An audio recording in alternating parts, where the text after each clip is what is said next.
and it is my great honour and my privilege to formally open the Sydney Festival 2024. The whole of Sydney, get out there, invite your friends, enjoy every moment of it. You have it for 3 weeks.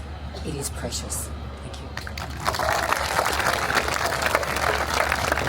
Thank you, Your Excellency, and I'm absolutely delighted that we're now officially open.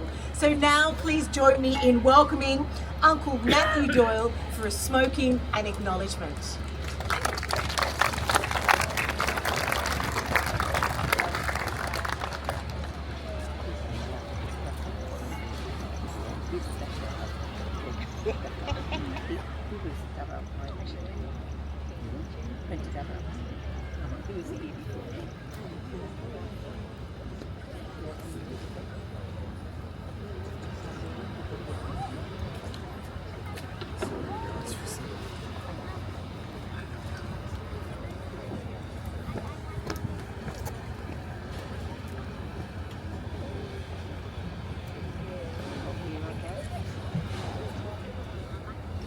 Check. Can you hear me? Yes. Great, thank you. Puteri Kamurua, Warami, welcome to Sydney and the Sydney Festival. My name is Matthew Doyle. I'm a descendant of the Muruwari Aboriginal Nation, and it's an honour and a pleasure to welcome you all here today on Gadigal land. Go away! Go away! You're looking at one brother. Shame! Shame! Tati Balangonia, Yoli Perong Kamaragumurang, Gadigalura, Ongongabania, Talanaragun, Anjimika Chakalania, Kia ora and Harimai to our brothers and sisters from New Zealand. As many of you know, it's customary in our culture to acknowledge country and the land that we are on. This part of Sydney, along Cove, where we sit today, also known as Gomera, what goes all the way down to Darling Harbour, on this side of the harbour. On the western side of the Wongal clan, who also shared these waters, along with all the other clans of the harbour. Gunragal on the north side, the Birrabirragal to the east, the Wongal to the west, the Wallamedigal. All of the clans of Sydney Harbour and Parramatta River shared these waters, and this particular area was quite prolific in gathering shellfish and ceremony. So I'd like to acknowledge our elders, past and present. I'd like to acknowledge all elders from around the country.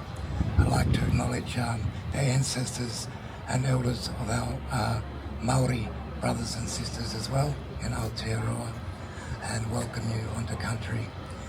We welcome you not as visitors or friends, we welcome everyone as family. No matter where you come from or what your heritage is, we're all part of a human family. We extend our hand in friendship and we welcome you onto country and embrace you as family. It's our responsibility while you're on country that we look after you. All that we ask in return is you respect one another and respect country that you are on. I'm also going to share what we call gudgel smoking ceremony. Unfortunately, I can't smoke everyone because we'd be here all day, but I will invite the dignitaries and the choir, our Maori brothers and sisters, to come forward and receive this blessing of gudgel, ceremonial smoke and ceremonial fire. Before I do that, I'm going to welcome you with a song on the yidaki, or what most of you know is a didgeridoo, which is traditionally not part of this country, of Gadigal music, but as our culture changes and adapts and develops, we now include the yidaki in the music of this country. So thank you and enjoy this song, and enjoy the festival as well. Take care of one another. Didgeridoo, thank you.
Olivia and the choir and our Maori family, if you'd like to come forward.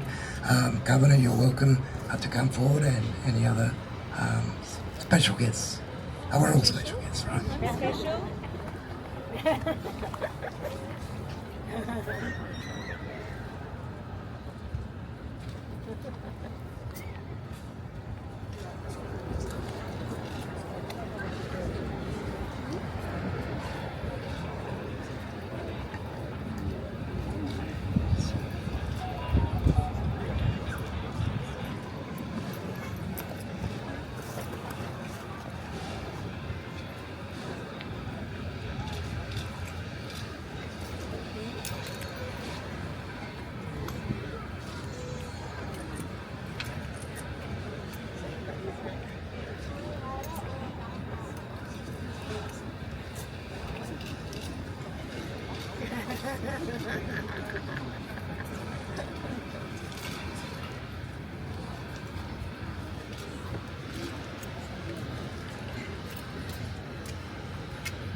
Thank you, Uncle Matthew Doyle, for that beautiful smoking and acknowledgement.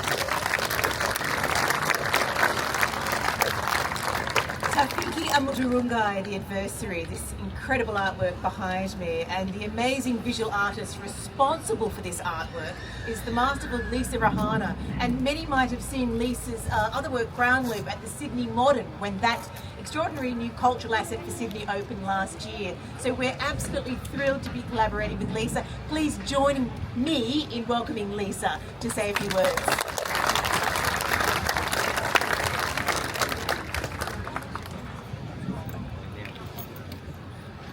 Koutou katoa, ngā mihi nui kia koutou. It's a great pleasure to be here, but firstly I would really like to acknowledge the tangata tūturu, the first peoples of this land, and it is my great honour to share this work on Gadigal territory. Thank you to Honourable Margaret Beasley and to Matthew Doyle for a beautiful welcome. And also I'd like to thank you, Olivia, for inviting me to be part of this festival. got an amazing team, and I'm sorry, there's a lot of names. This is a great opportunity for me to acknowledge those people who've helped Te Wheke-a-Muturangi be here today. Andrew McConus, Christian Storin, Alicia Bangma, Adriana Navarro, Claire Ferguson, and I don't have the name of the lighting designer, but just to say, if you can come down here at night, it looks very spectacular when she's dressed up for a disco evening. So there's sort of a nighttime, and then the lady has a daytime look as well.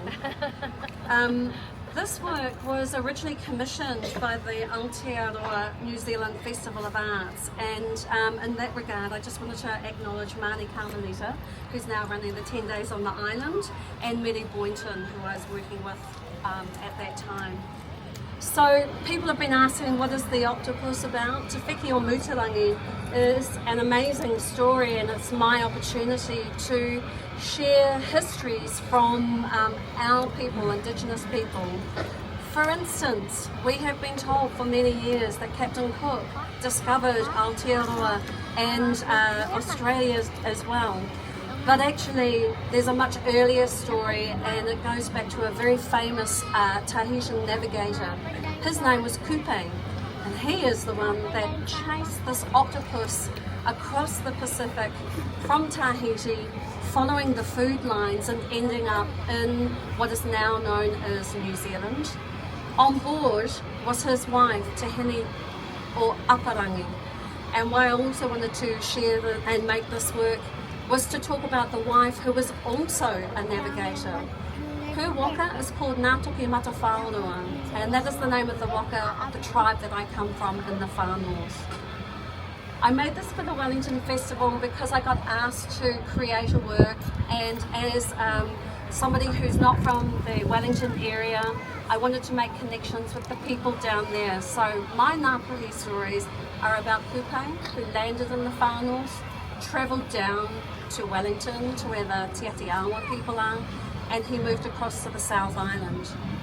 Kupe named over 45 different locations in Aotearoa, and his wife named the North Island Aotearoa. So I just really wanted to put that out there through making a work such as this. I also feel that this work talks about the other worlds that we live in, the natural world. And certainly right now, the world is on fire. If it's not on fire, it's drowning. And if it's drowning, those beings that live in the waters, we need to think about them and how we associate ourselves with them too.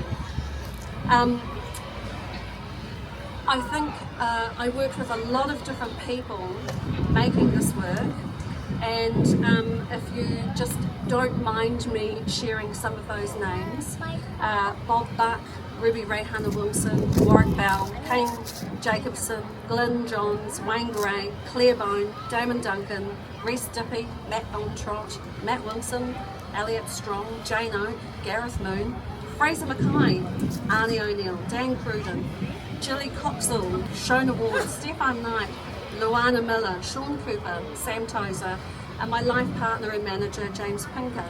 Thank you for bearing with me during these tough times. So now you hear how many people it takes to make a goddess. It's amazing. And actually I'd love to tell you the story of how she wandered under the sea waters and came from Auckland to Sydney. But no, she flew. This is what we do these days. There's another aspect to this work and thinking about Te Wheke-a-Muturangi as a goddess. There's a QR code, and if you take the time and download, there's a little video that you can watch. And in this video I worked with a Fijian spoken word poet called Jara Wasasawa. And so for me it's almost like the soul of this goddess speaking. So there's two aspects. She's actually floating above us now. You just need a digital device to be able to see her. So I'm mostly known as a digital artist, and so those patterns on here I really thought about. Octopi, they're really good at hiding in plain sight. So these are my versions of contemporary Maori weavings, but also to make her maybe stand out or disappear into the city. But if you look at the top of her head, it's the red, and the red relates to the killing blow that killed her when she came to Aotearoa. So it's the blood. And that has a really strong reference for the navigators. When the sun is setting and you see the red on the water and it shimmers and that's like a blood trail, that's one of the methods that our great Pacific navigators would use to work out where to move forward or where they've been from. So I'm very, very happy to be part of this festival, and I'm very happy to share just a few words of Te Reo Māori as our new government is busily trying to take our voices away from us. As a visual artist, these are the opportunities that I have to try and share stories with different communities, and that's the communities of being here.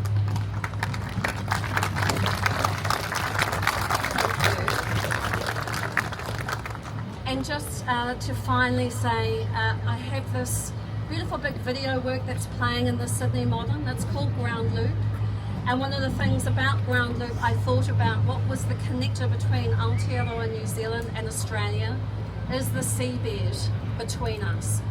And so in the making of that work, it's a futuristic idea and there's notions about navigators, but it was a great pleasure to work with local countrymen from here, people from across the Pacific, and some of my countrymen from home. So if you get a chance to look at that, I'm trying to imagine a beautiful, positive world, and I think that this is what the Sydney Festival has an opportunity to share with us all.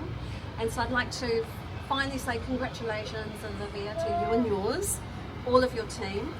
And it is a great pleasure for me to welcome some of my countrymen, Te Aranganui Choir, to sing a song and to welcome Te Wheke-a-Muturangi into this harbour. Thank you very much.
It is a great pleasure that we are here, Te Aranganui, a Māori kapahaka rōpū, a group here to help welcome Te Wheke-a-Muturangi. And we'd like to acknowledge the Gadigal people of the Eora Nation of this area here, and also the Darug and the Barangaroo people of Parramatta, where this festival extends to.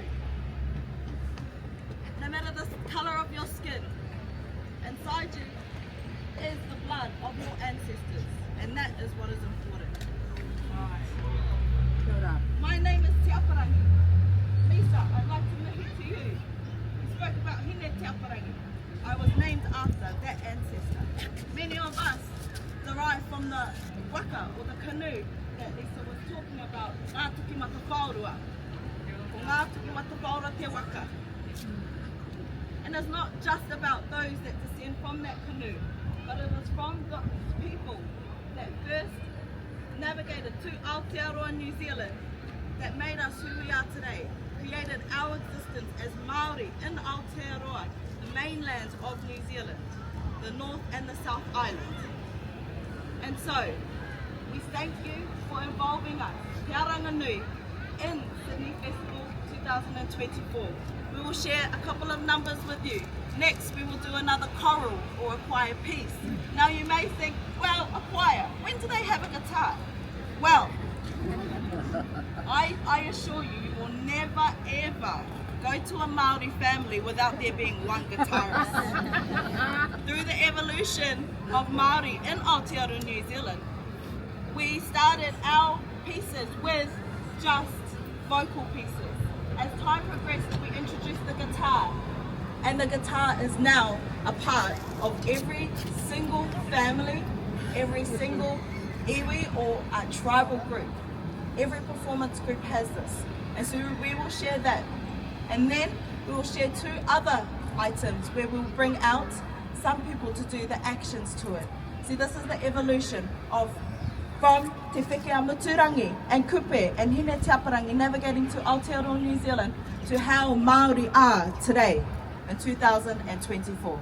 So, tēnā koutou, tēnā koutou, tēnā koutou katoa. Kia ora.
What you may have seen as poi.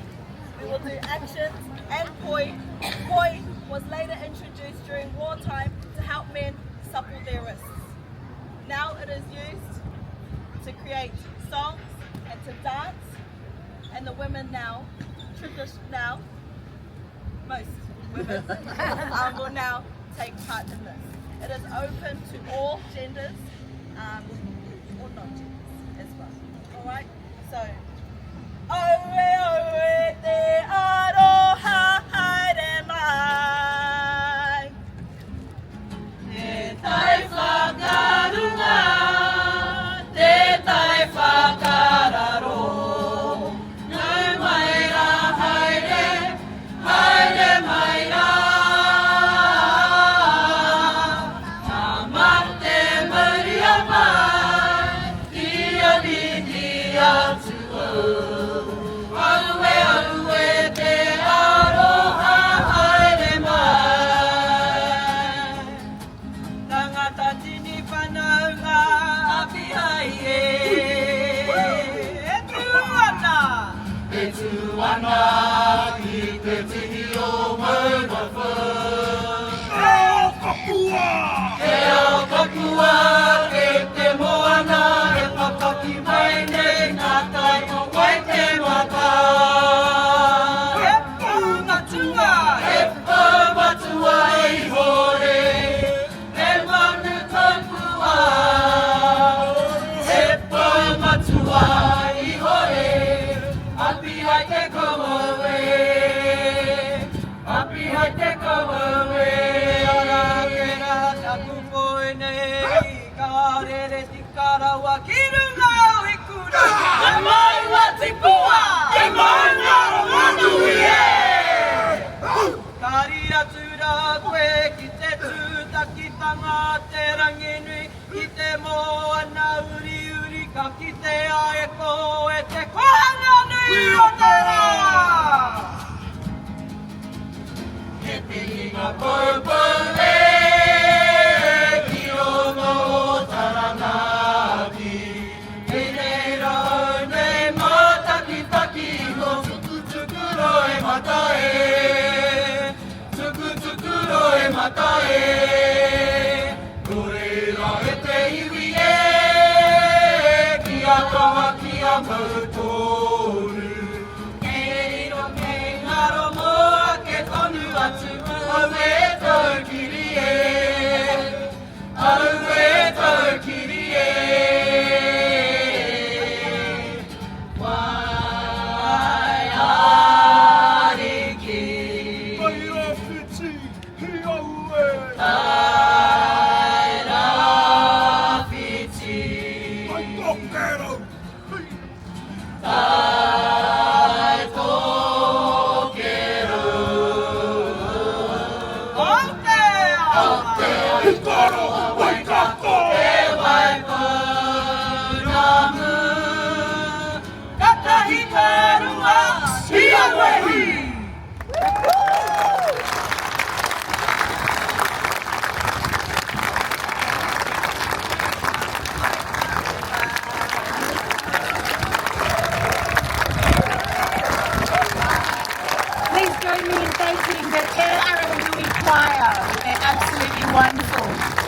And huge thanks to Lisa Reihana, Matthew Doyle, Uncle Matthew Doyle, and Her Excellency, the Honourable Margaret Beasley, Governor of New South Wales, for officially opening Sydney Festival 2024. So that concludes today's ceremony. We look forward to seeing you here for the Sydney Festival right to the 28th of January. And don't forget, over here at the Sunset Sessions, our festival garden, proudly supported by Placemaking New South Wales, will be running Thursday through Sunday from 4 p.m. till late. You can come down, enjoy a refreshment and watch the glorious sunset over Te Wheke into the night time, where this beautiful octopus comes alive with spectacular lighting. We wish you all a wonderful day and see you round at the festival. Thank you.